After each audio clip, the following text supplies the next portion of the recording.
But you're struggling.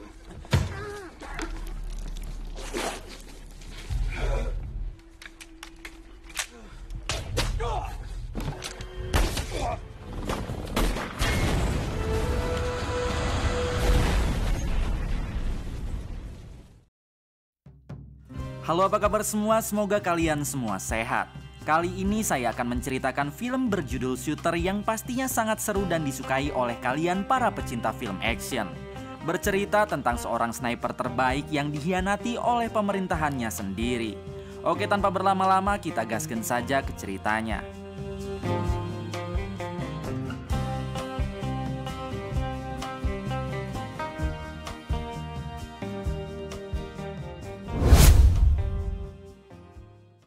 Di awal film memperlihatkan dua sniper Amerika yang sedang membidik target mereka. Salah satu sniper ini bernama Swagger, yang merupakan sniper terbaik dan tak pernah meleset saat membidik targetnya. Tak lama datanglah beberapa iring-iringan mobil target Swagger hingga ia langsung melesatkan tembakan.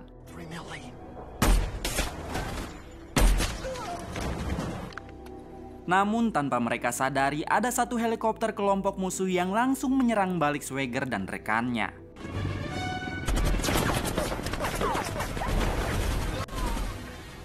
Dalam insiden tersebut rekan Swagger harus tewas akibat terkena tembakan oleh helikopter. Melihat kejadian itu, Swagger langsung marah dan mengeluarkan semua skillnya untuk menembak jatuh helikopter musuh hingga inilah aksinya.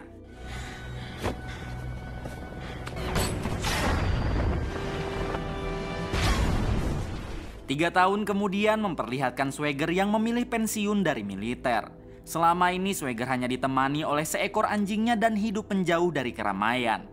Tak lama kemudian Swagger kedatangan tamu yang ternyata tamunya itu adalah seorang kolonel bernama Isaac.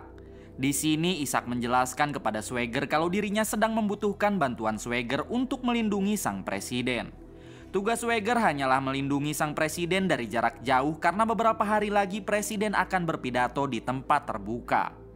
Isaac takut kalau nantinya tiba-tiba ada sniper musuh yang mengincar presiden. Sehingga disanalah tugas Swagger, yaitu untuk menembak duluan si sniper musuh.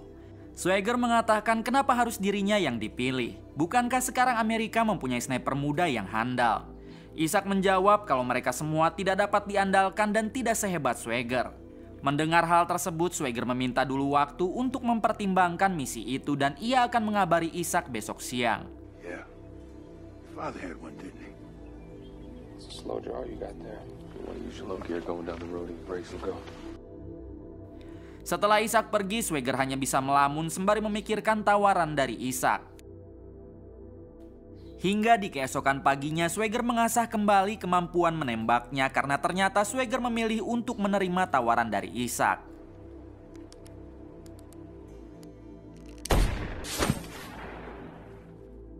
Setelah itu Swagger menghubungi Isaac lalu mengatakan kalau ia siap menjalankan misi dari Isaac dan akan berangkat ke Amerika hari ini juga.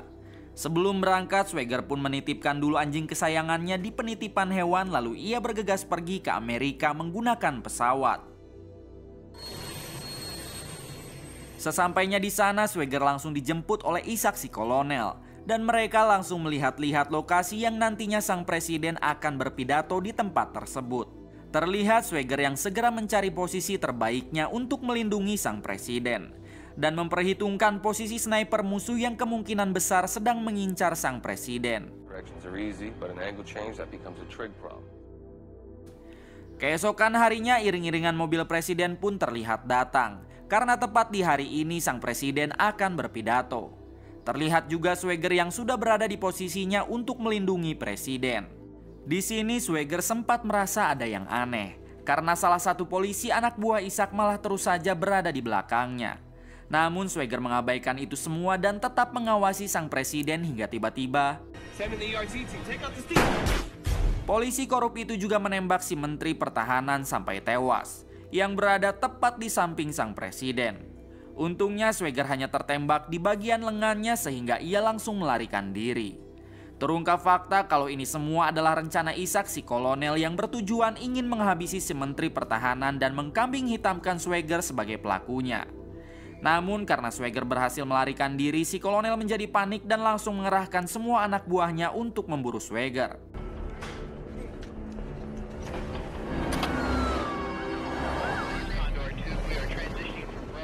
Di tengah pelariannya, Swagger berpapasan dengan seorang agen FBI bernama Mike.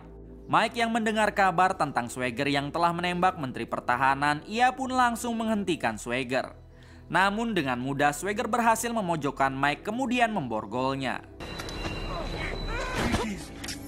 Sebelum pergi, Swagger mengatakan kalau dirinya bukanlah orang yang telah menembak Menteri Pertahanan. Kemudian Swagger pun pergi menggunakan mobil Mike. Di tengah perjalanan, Swagger kembali dikejar oleh para polisi dan helikopter FBI.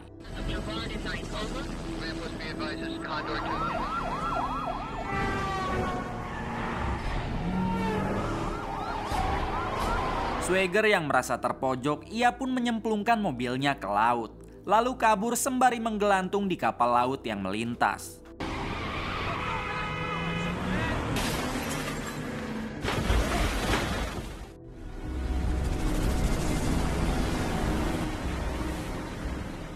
Adegan berpindah ke Mike si FBI, yang saat ini sedang dipanggil oleh atasannya. Mike ditanya mengenai kenapa dirinya membiarkan Swagger kabur. Mike menjawab kalau semua itu karena Swagger sangat hebat dan ia tidak percaya 100% kalau yang menembak Menteri Pertahanan adalah Swagger. Mendengar hal tersebut, si atasan pun meminta Mike agar menyelidiki lebih lanjut lagi perihal kasus Swagger ini.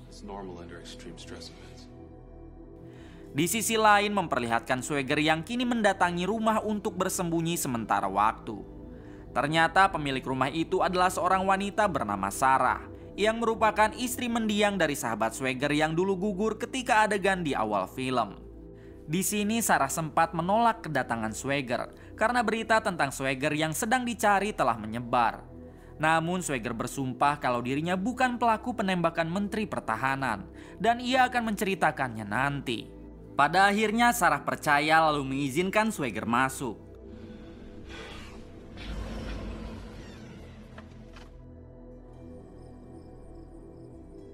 Malam harinya terlihat Sarah yang sedang mengobati luka tembak Swagger. Karena ternyata dulunya Sarah adalah mantan perawat. Keesokan harinya adegan berpindah ke Mike si FBI yang sedang mengolah TKP atas penembakan si Menteri Pertahanan.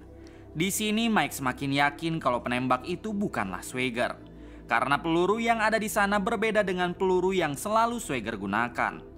Ditambah Mike juga mengetahui kalau si Menteri Pertahanan sedang menghentikan kasus di Afrika, yaitu kasus penggusuran tanah secara paksa dan pembantaian brutal kepada seluruh warga desa yang dilakukan oleh Rusia. Sehingga Mike curiga kalau penembakan ini didalangi oleh Rusia yang bekerja sama dengan oknum pemerintah Amerika untuk menghabisi Menteri Pertahanan. Kemudian Mike meminta rekannya untuk membawa salah satu polisi yang saat penembakan itu ada di belakang Swagger. Namun rekan Mike mengatakan kalau polisi tersebut telah ditemukan tewas saat tadi malam. Mendengar itu semua, Mike semakin curiga kalau semua ini adalah settingan untuk menghabisi Menteri Pertahanan.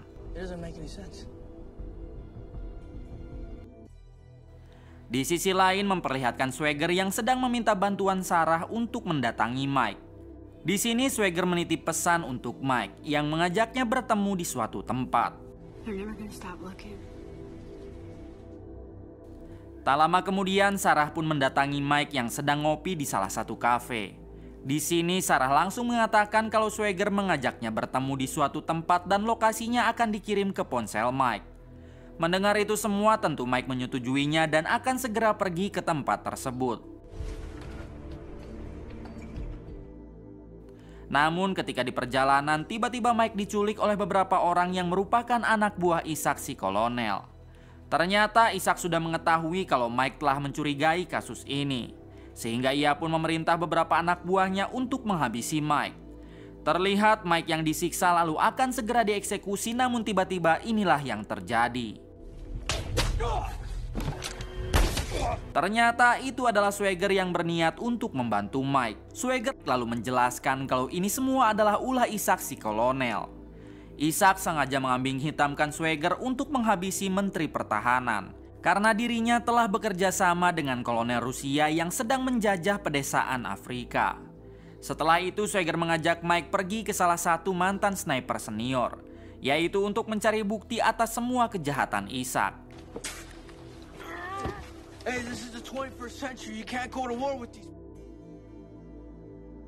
Sesampainya di sana, ternyata sniper senior itu sudah kakek-kakek. Dan Mike langsung menanyakan perihal kejahatan Ishak. Si kakek menjelaskan kalau ia hanya mengetahui tentang Ishak yang sudah beberapa tahun ini bekerja sama dengan kolonel Rusia. Jika Swagger ingin informasi lebih detailnya, si kakek menyarankan Swagger agar mendatangi salah satu sniper terbaik Rusia yang jasanya selalu digunakan oleh Ishak dan kolonel Rusia. Namun si kakek tidak mengetahui keberadaan sniper itu sekarang. Sehingga lebih baik Swagger menanyakan alamat sniper itu kepada FBI saja karena pasti mereka mengetahuinya. Setelah pergi dari rumah si kakek, Mike yang merupakan seorang FBI, ia pun langsung menghubungi rekannya untuk meminta data si sniper terbaik Rusia itu. Benar saja dengan apa yang dikatakan si kakek karena pihak FBI menyimpan data lengkap tentang sniper terbaik Rusia. Bahkan mereka juga mengetahui kalau sekarang sniper itu tinggal di Virginia dan Mike langsung meminta lokasi detailnya. Setelah mendapatkan itu semua, Swagger mengajak Mike pergi ke suatu tempat untuk mengasah lagi kemampuan menembaknya. Di sini bukan hanya Swagger yang berlatih, melainkan Swagger juga mengajari Mike cara menjadi sniper yang baik. Swagger melakukan ini semua agar mereka bisa saling melindungi. Karena ia tahu untuk bertemu dengan sniper Rusia itu mereka harus berhadapan dulu dengan para anak buahnya.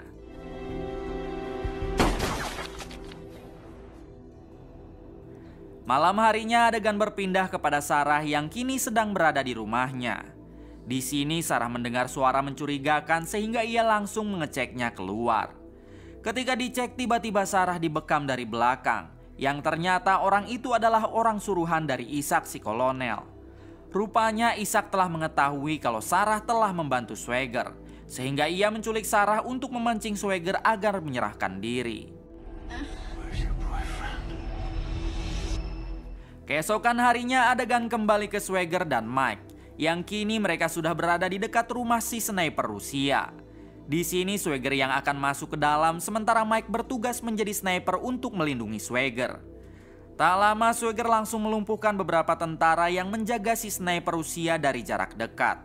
Sedangkan Mike melumpuhkan mereka dari jarak jauh.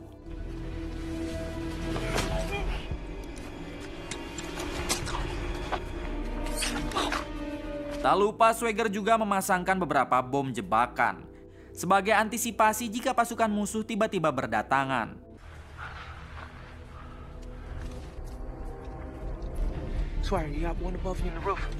Setelah berhasil menghabisi semua tentara yang berjaga, akhirnya Swagger masuk ke dalam dan langsung menodong si sniper Rusia yang ternyata sudah lumpuh. Di sini Swagger langsung menanyakan kenapa ia mau bekerja sama dengan Ishak dan kolonel Rusia.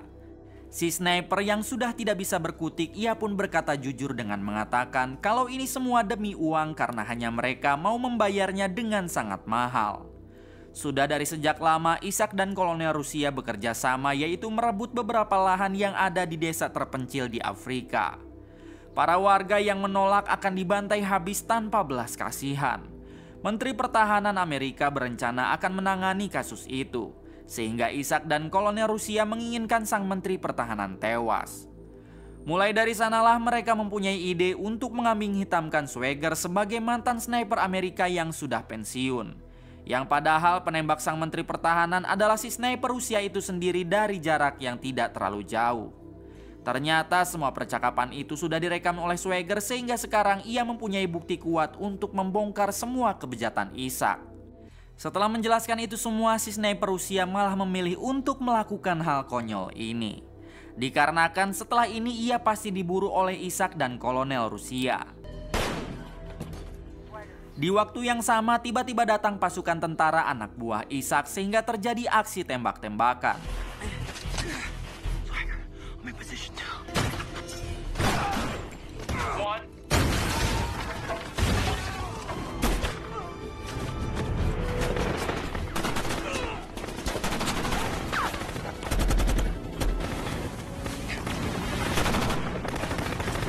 Untungnya karena Swagger telah memasang beberapa jebakan bom sebelumnya, pasukan tentara itu dapat diratakan oleh Swagger dan Mike.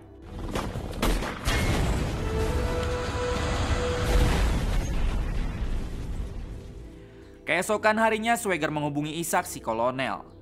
Di sini Swagger mengancam akan membongkar kebusukan Ishak karena ia sudah mempunyai bukti rekaman percakapannya dengan si sniper Rusia kemarin.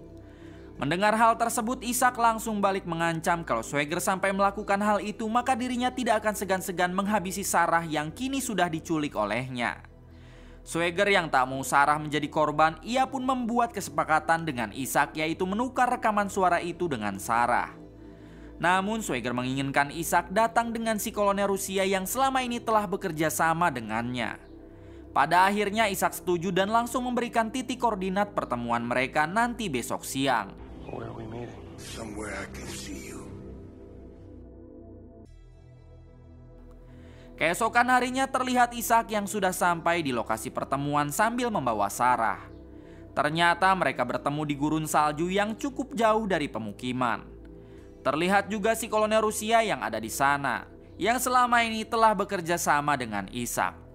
Tak lama datanglah seseorang yang Ishak anggap itu adalah Swagger.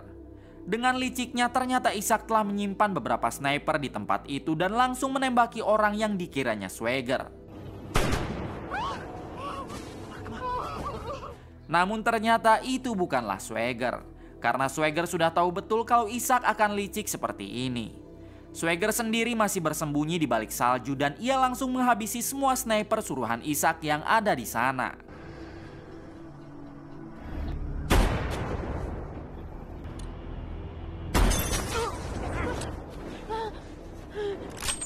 Setelah itu Swagger juga menembak lengan ajudan Ishak yang kala itu sedang memegangi Sarah. Kemudian Swagger menghampiri Ishak dan langsung meminta Sarah agar diserahkan kepadanya.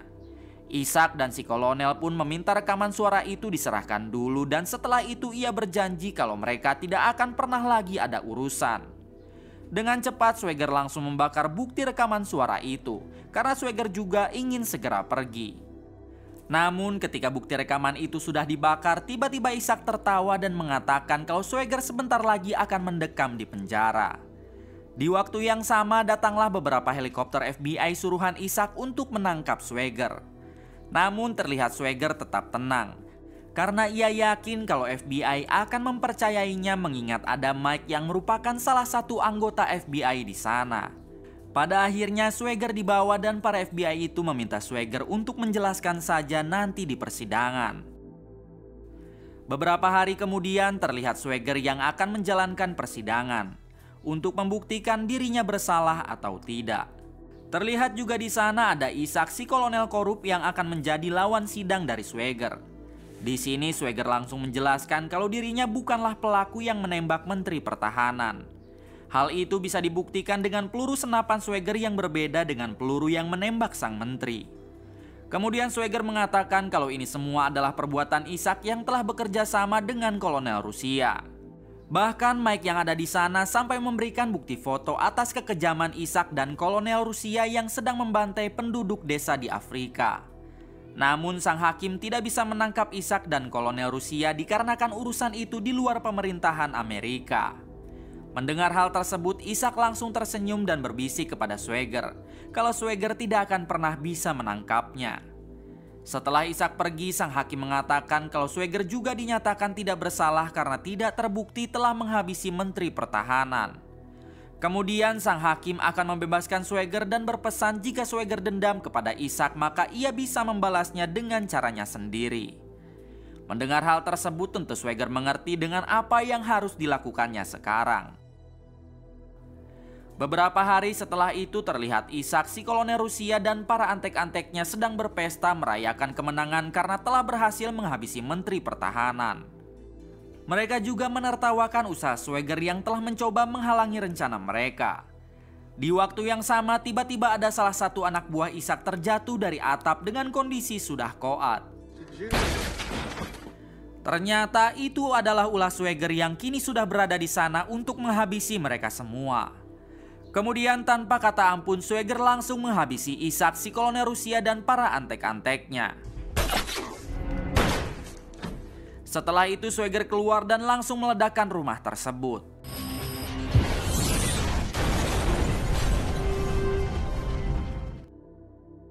Beberapa menit kemudian Swagger mendatangi Sarah yang sedang menunggunya di mobil.